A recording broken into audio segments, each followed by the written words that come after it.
Η περηφάνεια έχει αξία όταν περπατά μαζί με την ταπεινότητα.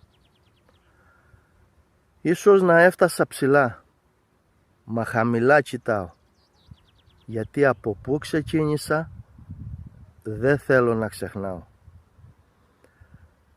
Υπάρχουν στιγμές στη ζωή που κοιτάς πίσω και λες, τελικά κάτι κατάφερα.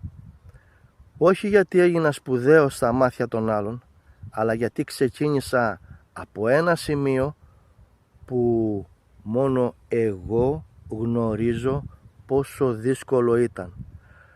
Ο καθένας κουβαλά τη δική του διαδρομή, τις δικές του μάχες, τις δικές του ανηφόρες και μετά από κόπο, επιμονή και αμέτρητες δοκιμασίες καταφέρνεις να σταθείς πιο δυνατός.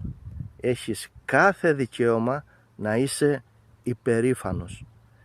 Η περηφάνεια όμως δεν χρειάζεται να γίνεται αλαζονία, γιατί η αληθινή αξία δεν βρίσκεται μόνο σε αυτά που πέτυχες, αλλά και στο αν θυμάσαι εκείνο τον άνθρωπο που ξεκίνησε με φόβους, με αμφιβολίες, ίσως και με λιγότερα από όσα είχαν άλλοι.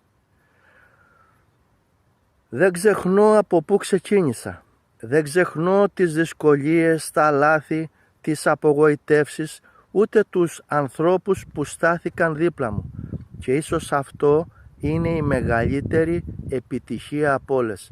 Να προχωράς, να εξελίσσεσαι, να καταφέρνεις πράγματα χωρίς να χάνεις την ταπεινότητά σου.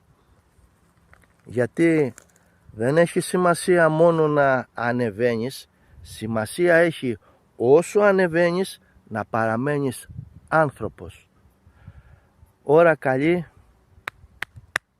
καλή καρδιά, υγεία, δύναμη, αισιοδοξία.